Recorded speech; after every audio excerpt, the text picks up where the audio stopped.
¿Qué tal? ¿Cómo están mis queridos hermanos y amigos? Bienvenidos nuevamente a esta su serie en Esto Creemos. Y pues para nosotros es una alegría el que ustedes estén acompañándonos, el que ustedes estén por supuesto también pues ayudándonos de alguna manera al compartir estas reflexiones, estos temas, estos sermones que son de gran ayuda para nosotros y por supuesto esperando que sean de gran ayuda para ustedes.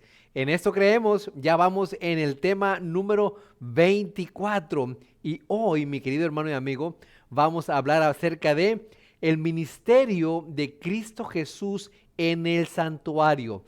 Es muy importante que nosotros estudiemos este tema y es muy importante que nosotros, por supuesto, cada uno tengamos nuestra Biblia para que usted mismo se dé cuenta de lo que estaremos hablando y para que vea usted que también es un tema muy, pero muy interesante. No quisiéramos empezar sin antes pedir la dirección de nuestro Señor Jesucristo a través de una oración. Oremos. Padre, te agradecemos infinitamente por tu amor, por tu misericordia, por tus bondades y porque hasta este momento nos has cuidado. Ahora, Padre, que nos disponemos a abrir tu palabra, te pedimos de tu Santo Espíritu, que toque nuestra mente, que toque nuestro corazón, que cada palabra que leamos y escuchemos sea para vida eterna. Te pedimos, oh Padre, todo esto no porque nosotros tengamos méritos, sino por la sangre preciosa de tu Hijo amado, Cristo Jesús. Amén. Bueno, mis queridos hermanos y amigos, muy pero muy bienvenidos todos ustedes a esta su serie En Esto Creemos. Como ya lo dijimos, es el tema número 24. Ya nada más nos quedan 4 temas más y terminamos esta serie tan pero tan maravillosa que les hemos traído a ustedes. Y quiero invitarles a que abramos cada uno nuestra Biblia para leer la cita que traemos en esta ocasión. La primera cita que se encuentra en Hebreos capítulo 4 y versículo 16. Hebreos 4:16 para empezar este tema acerca de Cristo Jesús y su ministerio en el santuario. Dice la palabra de Dios: acerquémonos pues confiadamente al trono de la gracia para alcanzar misericordia y hallar gracia para el oportuno socorro. La primera pregunta que surgiría en esta ocasión, la primera pregunta que traemos a ustedes es: ¿qué es lo que está haciendo Cristo Jesús allá en el cielo? Sin lugar a dudas, todos pensamos y creemos que Cristo Jesús murió, resucitó y se fue al cielo. Pero ¿cuál es la labor de Cristo Jesús? ¿Ustedes piensan, ustedes creen que al morir Cristo Jesús se acabó todo?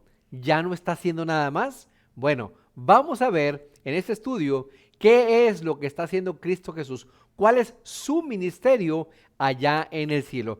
Para eso, quiero que me acompañen a la palabra de Dios, al libro de Éxodo, capítulo 25 y verso 40, para ver de dónde sacó Moisés el santuario. ¿Fue alguna idea que se le vino a la cabeza? ¿Fue algo que él inventó? Bueno, vamos a ver qué es lo que nos dice la palabra de Dios acerca de dónde Moisés consiguió el santuario.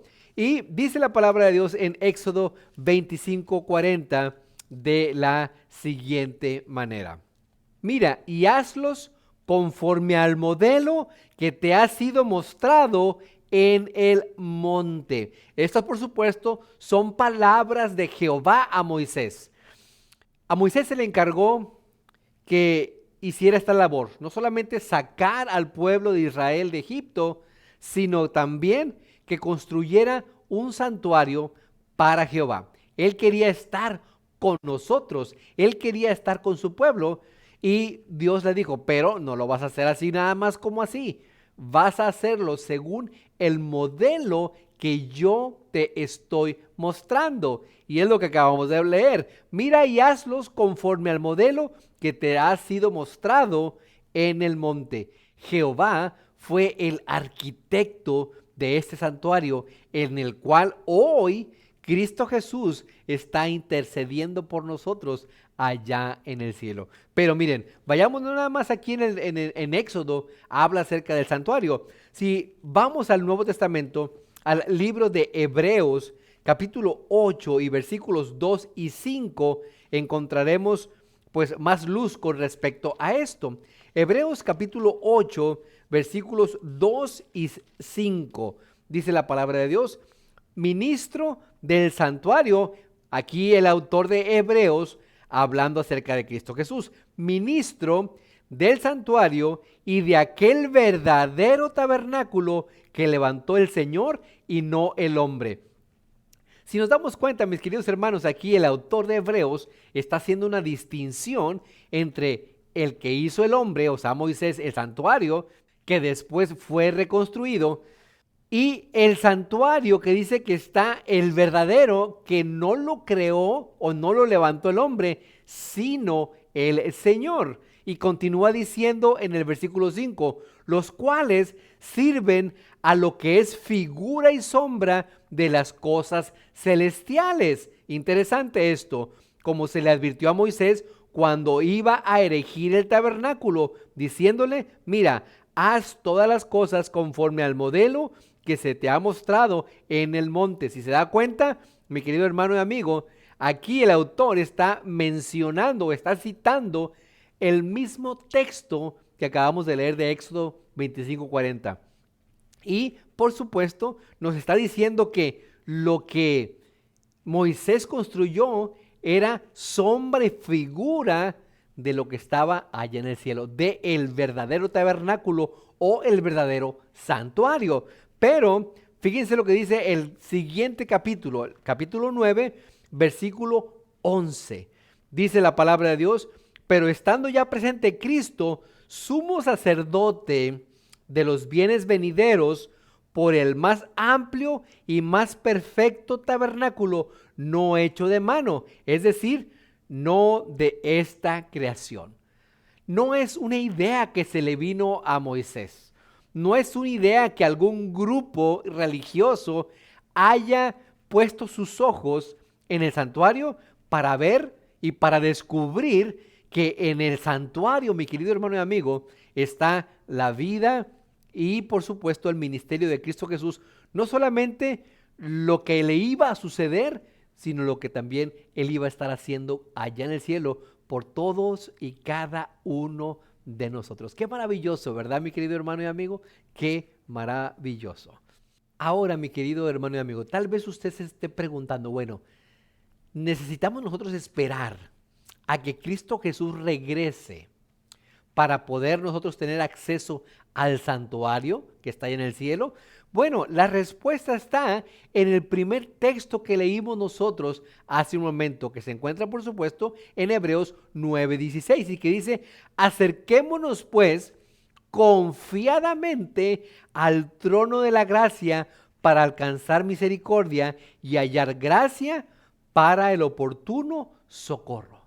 Mi querido hermano y amigo, Dios no nos ha dejado solos. Dice que nos podemos acercar confiadamente. Y es que hay algo interesante en esto, mi querido hermano y amigo. ¿Recuerdan ustedes cuando los hijos de Aarón murieron por llevar fuego extraño al altar? ¿Recuerdan ustedes cuando un israelita, al ver que el arca se tambaleaba y que casi se iba a caer, él fue y le puso la mano así para empujarla para que no se cayera y cayó muerto él?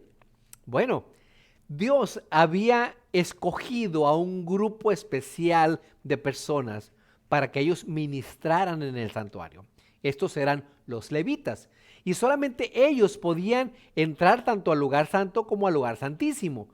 Entonces, ahora, cuando Cristo Jesús, al morir aquí en la tierra, dice la Escritura que el velo se partió de arriba hacia abajo, y ahí fue donde se acabaron o cesaron todos los sacrificios de animales, porque ya el humano, porque ya el cordero verdadero había sido sacrificado.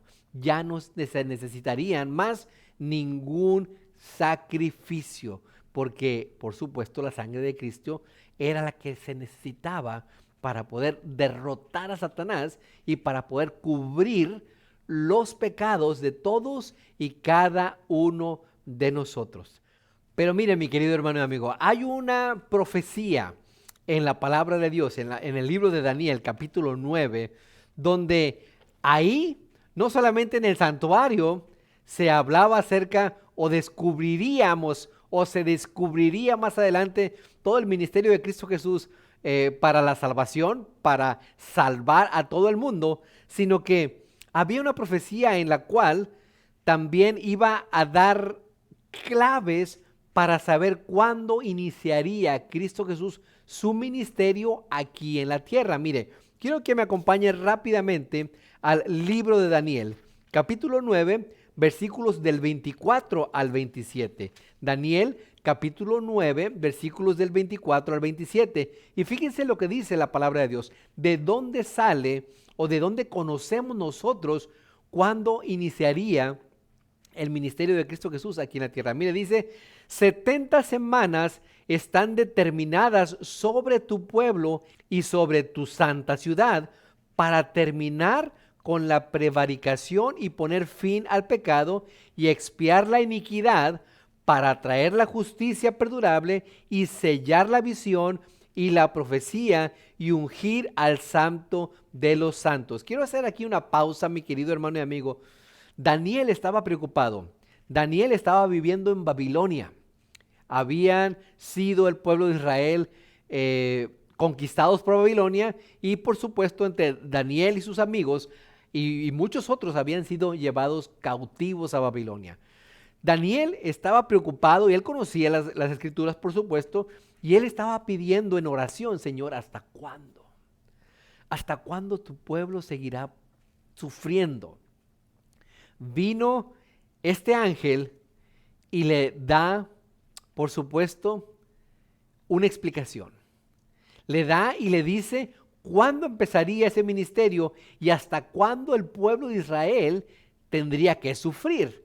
Y es por eso que dice 70 semanas están determinadas. En otras versiones dice 70 semanas están cortadas. Y ahorita vamos a ver por qué dice eso. Pero sigamos leyendo. Dice el versículo 25.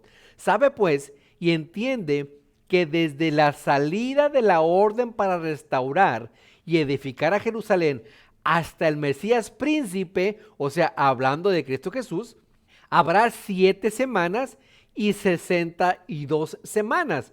Se volverá a edificar la plaza y el muro en tiempos angustiosos. Ahorita vamos a ver un diagrama muy interesante para que usted pueda entender un poquito mejor.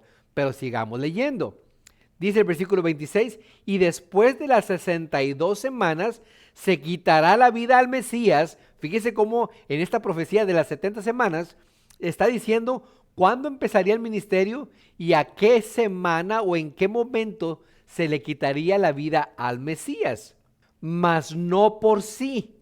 Y el pueblo de un príncipe que ha de venir destruirá la ciudad y el santuario, y su fin será con inundación, y hasta el fin de la guerra durarán las devastaciones. Sigue el 27. Y por otra semana confirmará el pacto con muchos.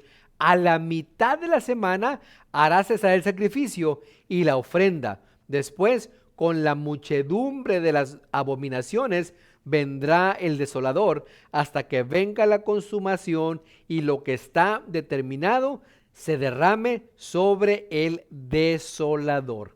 Mire, mi querido hermano y amigo, esto es muy interesante. Yo sé que para muchas personas es difícil cuando hay muchas fechas, cuando hay muchos números, pero para poder entender mejor esto, para poder nosotros tener una idea mejor, vamos a poner aquí este diagrama donde tenemos las fechas, donde se desglosa, y esto es muy interesante, mi querido hermano y amigo. ¿Sabe por qué? Porque como acabamos de leer, 70 semanas, y no es que estas 70 semanas iban a ser literales, sino que como eran proféticas, se tenían que convertir, hacer una conversión, por supuesto, a años. Y cada semana tiene, por supuesto, tiene 7 días, ¿verdad? 7 por 7 son 49, por 10, que está el múltiplo de las 70 semanas, son 490 90 años que estaban determinados para el pueblo de Dios y para que llegara el Mesías príncipe.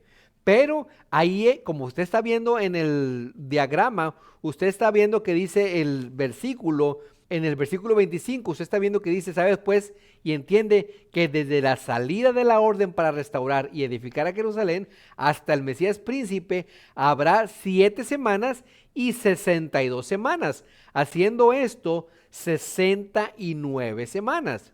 Así como usted está viendo ahí ese diagrama. Dice que habrá 7 semanas y 62 semanas. Esto nos da 483 años, pero nos falta aquí una semana, que es donde nos dice el versículo 26, y después de las 62 semanas, o sea, a la semana 69, se le quitará la vida al Mesías, mas no por sí. Y el pueblo de un príncipe que ha de venir destruirá la ciudad y el santuario, y su fin será con inundación, y hasta el fin de la guerra durarán las devastaciones. Y por otra semana confirmará el pacto con muchos. A la mitad de la semana, dice, hará cesar el sacrificio y la ofrenda, que es lo que estábamos explicando hace un momento. Después, con la muchedumbre de las abominaciones, vendrá el desolador, hasta que venga la consumación y lo que está determinado se derrame sobre el desolador. Mire, mi querido hermano, espero que este diagrama que le acabamos de presentar sea de gran ayuda para usted. Si por alguna razón no entiende muy bien todavía, porque para mí también muchas veces es un poco difícil, le sugiero que busque en internet esta profecía de las 70 semanas, o por lo menos este diagrama, y lo estudie con más detenimiento, o simplemente pues esté dándole para atrás y para adelante a este estudio para que usted pueda entenderlo mejor. Ahora, mi querido hermano y amigo, dice Daniel que 70 semanas están determinadas, están cortadas para tu pueblo. ¿De dónde estaban cortadas o de a qué se refería el ángel que le explicaba a Daniel acerca de cortadas o determinadas para tu pueblo? ¿De dónde las estaba cortando? Bueno, quiero decirle, mi querido hermano y amigo, que hay otra profecía mucho más grande, mucho más larga, que se le conoce como la profecía de los 2300 días. En el libro de Daniel dice 2300 tardes y mañanas, pero si usted recuerda en Génesis, cuando Jehová estaba creando este mundo, él dijo, y fue la tarde y la mañana un día. Entonces, cuando dice 2300 tardes y mañanas, se está refiriendo, por supuesto, a 2300 días. Pero recordemos, es una profecía. Y la profecía hay que convertirla el día a años. Es la profecía de los 2300 años. ¿Cuándo empezó esta profecía? Comenzó a la misma vez que se dio ese decreto de la reconstrucción, o sea, en el año 457 antes de Cristo. Y también estamos poniendo ahora mismo este diagrama donde usted puede ver y puede tener una mejor visión de lo que estamos diciendo. Las 70 semanas fueron cortadas de esta otra profecía de los 2300 años. Entonces, si fueron cortadas, o sea, fueron restadas, ¿cuánto nos quedaría para que se cumpliera por fin, dice, la purificación del santuario? ¿Cuánto faltaría para que Cristo Jesús pasara del lugar santo al lugar santísimo? Y yo sé que para muchos es un poquito difícil porque necesitamos entender el santuario, necesitamos entender lo que se hacía ahí, y ahorita vamos a ver un poquito más acerca de eso para no quedarnos así en blanco nada más. Entonces, así como usted está viendo este diagrama, quedarían 1810 años. Cuando Cristo murió en el año 34 después de Cristo, se le va a sumar esos 1810 años que faltaban y nos da a la fecha o al año de 1844.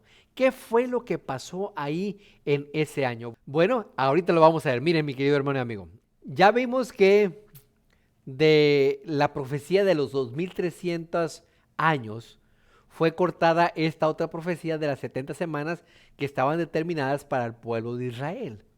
¿Qué sucedería al final de esos 2300 años? ¿Qué sucedió en el año 1844? Mire, para eso rápidamente quiero que me acompañe el libro de Daniel capítulo 8 y versículo 14. Y este versículo habla acerca de la profecía de los 2300 años. Y fíjese lo que dice la palabra de Dios. Y él dijo, hasta 2300 tardes y mañanas, lo que decíamos hace un momento, luego el santuario será purificado. Resulta ser, mi querido hermano y amigo, que en el pueblo de Israel, en los ritos y ceremonias que se hacían en el santuario, cada año se purificaba el santuario. Era un momento de suma reverencia, era un momento crucial para el pueblo de Israel. ¿Por qué? Porque en ese día, el día de la expiación, lo que hoy conocemos o pudiéramos conocer como el Yom Kippur, era cuando todos los pecados que se habían confesado y habían quedado en las cortinas del santuario eran lavados, eran quitados y eran echados fuera. Es por eso que dice que cuando se terminó esa profecía de los 2300 tardes y mañanas o 2300 años, el santuario sería purificado. ¿Y cuándo fue eso? Fue en 1844. Fue que Cristo pasó del lugar santo al lugar santísimo. Pero mire, vayamos rápidamente al libro de Levíticos capítulo 16 y versículo 16 para poder entender mejor esto del Yom Kippur. Mire, dice Levíticos 16, 16, dice la palabra de Dios, así purificarás el santuario a causa de las impurezas de los hijos de Israel. Imagínense, mi querido hermano y amigo, el pueblo de Israel presentaba diariamente un sacrificio por los pecados. No solamente los sacerdotes, no solamente el pueblo, sino que cada día se hacía un sacrificio, tanto en la mañana como en la tarde. Pero si alguien tenía pecados, iba personalmente, llevaba un sacrificio y esa sangre, ya sea de una paloma, ya sea de un cordero, ya sea de un buey, se rociaba en las cortinas. Imagínense, mi querido hermano, después de un año, cómo olía eso. El olor que podía ser. Por eso dice aquí, así purificarás el santuario a causa de las impurezas de los hijos de Israel, de sus rebeliones y de todos sus pecados. De la misma manera hará también el tabernáculo de reunión, el cual reside entre ellos en medio de sus impurezas. Qué interesante, ¿verdad? Dios mostrándonos en esta ceremonia lo que Cristo Jesús hoy en día o en 1844 hizo por nosotros. Llegaría el momento de empezar a limpiar el santuario de todos aquellos pecados que hayan sido confesados. Es por eso, mi querido hermano y amigo, tan importante que tú confieses tu pecado. ¿Por qué? Porque al confesar tu pecado, Cristo Jesús te ve, acepta el pecado, va con el Padre y le dice, este fulanito de tal está confesando el pecado. Mi sangre está cubriendo su pecado. Y el Padre te ve, pero no te ve a ti, ve a Cristo Jesús. Y dice, Él creyó en ti, Él creyó en tu sacrificio, Él creyó en que tu sangre podía limpiarlo. Y ese pecado se elimina. Qué hermoso, ¿verdad, mi querido hermano y amigo? Qué hermoso. Por eso es que dice aquí que cada año sucedía eso, el famoso Yom Kippur, a lo que le llaman hoy en día. Pero mire, continuemos leyendo entonces aquí. Dice el versículo 30 de aquí mismo, Levítico 16, porque en este día se hará expiación por vosotros y seréis limpios de todos vuestros pecados delante de Jehová. Era lo que estábamos diciendo hace un momento, mi querido hermano. Se haría expiación, se te quitará. Ya no tendrás tú que pagar por ese pecado que cometiste. Porque recuerden que la palabra de Dios dice que la paga del pecado es muerte. Pero la dádiva de Dios es vida eterna en Cristo Jesús. Mi querido hermano y amigo, es tiempo de que vayas a Cristo Jesús. Es tiempo que si no lo has hecho, confieses tus pecados. No a un sacerdote, no a un pastor, no a este, no al otro, no, a Dios. Yendo tú a través de Cristo Jesús. Porque todo lo que pidas en el nombre de Cristo Jesús, se te dará. Y si tú pides perdón por tu pecado en el nombre de Cristo Jesús, tenlo por seguro, mi querido hermano y amigo, que Dios, nuestro Dios, Jehová de los ejércitos, nuestro Padre Celestial, Él te perdonará. Por eso dice aquí, porque en ese día se hará expiación por vosotros y seréis limpios de todos vuestros pecados delante de Jehová. Pero mire, démosle vuelta a las páginas y vayamos al capítulo 23 y al versículo 28. Dice la palabra de Dios: ningún trabajo haréis en este día, porque es día de expiación para reconciliaros delante de Jehová vuestro Dios. Era un día de estar en completa paz. Era un día de estar expectantes, porque ¿sabe qué también, mi querido hermano y amigo? ¿Qué era lo que pasaba? Había gente que se quería pasar de lista. Y esto no era un juego, mi querido hermano y amigo. Al sacerdote que le tocaba, o mejor dicho, al sumo sacerdote que le tocaba expiar los pecados del pueblo, él entraba del lugar santo al lugar santísimo, creyendo, por supuesto, en el sacrificio que se había hecho, en el sacrificio que Cristo Jesús había hecho por nosotros, o sea, la muerte de Él. Pero si había algún alma, alguna persona que no había confesado su pecado antes de el tiempo estipulado por Dios, el sacerdote caía muerto. Es por eso que cuando el sacerdote entraba ese día, el día de la expiación, al lugar santísimo, no, regularmente llevaba una soga a la cintura y llevaba unas campanitas. Y el pueblo de Israel estaba expectante a ver qué pasaba, a ver si Dios perdonaría los pecados del pueblo, a ver si Dios limpiaría completamente eso. Mientras el pueblo escuchaba, por eso dice un texto muy conocido: si oyes hoy su voz, no endurezcas tu corazón. Y si las campanitas se dejaban de escuchar, era porque alguien del pueblo no había pedido perdón. Y Dios señalaba a esa persona, y esa persona tenía que salir, o tenían que sacarla, expulsarla del pueblo de Israel por no haber creído en Dios. Pero nadie podía entrar ahí, al lugar santo ni al santísimo, sino que con esa soga lo sacaban al pobre sacerdote, al pobre sumo sacerdote lo sacaban tristemente muertos.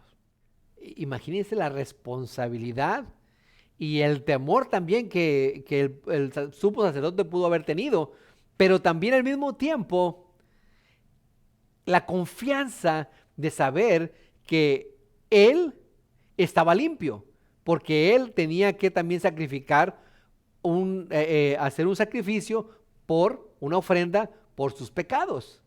Entonces, si el sacerdote era culpable por él mismo, pues no pasaba nada en el pueblo. Pero si el sacerdote era inocente, Jehová señalaba al personaje que no había confesado su pecado. Porque mi querido hermano y amigo, Dios es misericordioso, que te perdona. Solamente tú tienes que venir a Él y tienes que confesar. Tú tienes que tomar la iniciativa de confesar tu pecado. tú tienes que hacer, mi querido hermano. Tú tienes que ir, tú tienes que dar ese paso. ¿Por qué? Porque Dios ya te perdonó. Ya te perdonó. Pero ahora te toca a ti decir, Señor, perdóname. Y de la misma manera, mi querido hermano y amigo, eso es lo que hoy en día Cristo Jesús está haciendo allá en el cielo, intercediendo por nosotros. En 1844, Cristo Jesús pasó del lugar santo al lugar santísimo,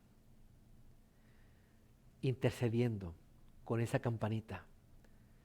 Si escuchas hoy su voz, no endurezcas tu corazón. Dios te habla, Dios te llama de muchas maneras, mi querido hermano y amigo. Si alguien escucha que yo toco a la puerta y esta persona abre, yo entro a su casa y cenaremos juntos. ¿Todavía escuchas la voz de Dios? ¿O ya tristemente cometiste el pecado imperdonable? Ya no escuchas más la voz del Espíritu Santo. Tu corazón se endureció tanto, tus oídos se endurecieron tanto que ya no escuchas la voz del Espíritu Santo. Mi querido hermano, es tiempo de que regreses a Dios. Ahora, mi querido hermano y amigo, en este día de expiación había también un personaje, pudiéramos decirle.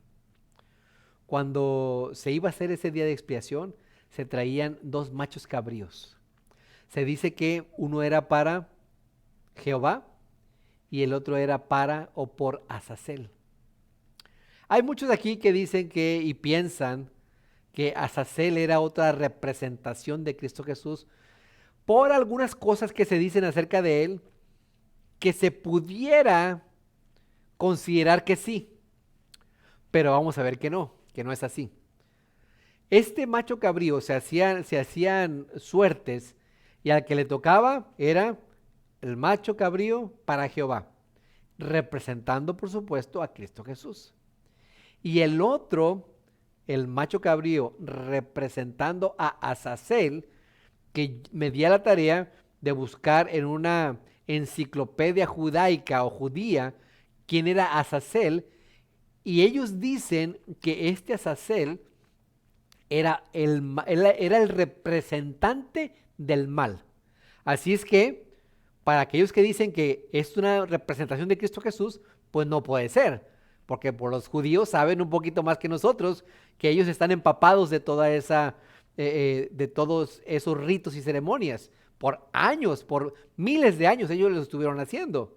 Entonces ellos dicen que Azazel era una representación del maligno y de todas las cosas oscuras que suceden en este mundo.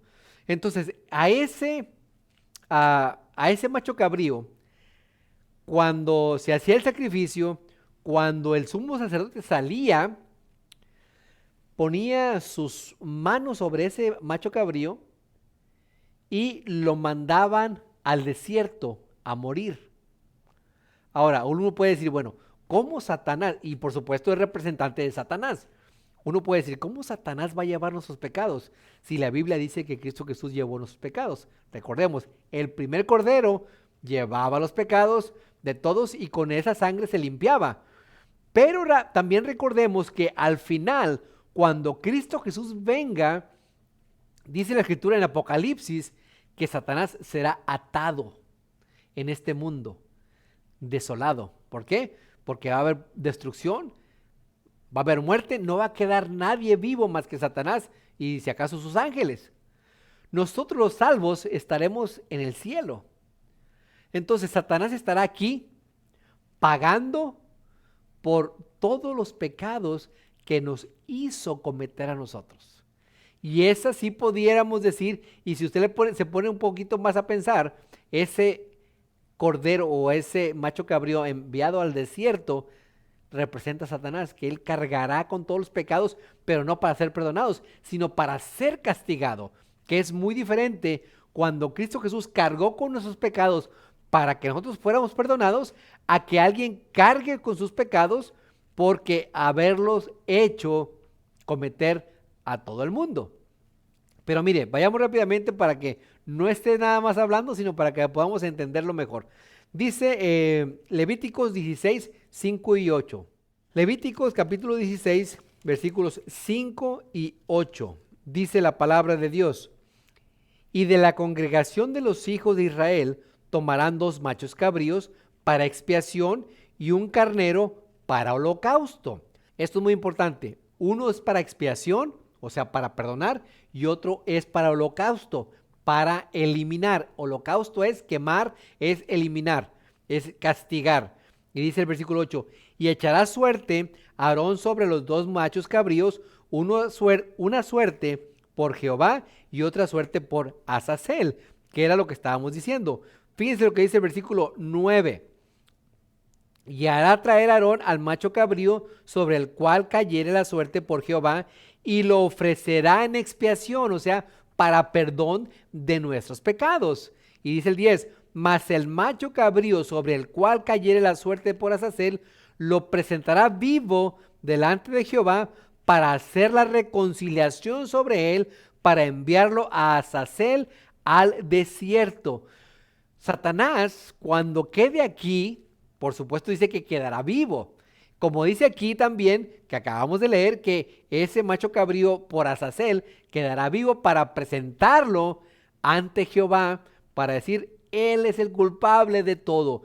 Por la culpa de él morimos todos, pecamos todos, pero por la sangre de Cristo Jesús podemos ser salvos.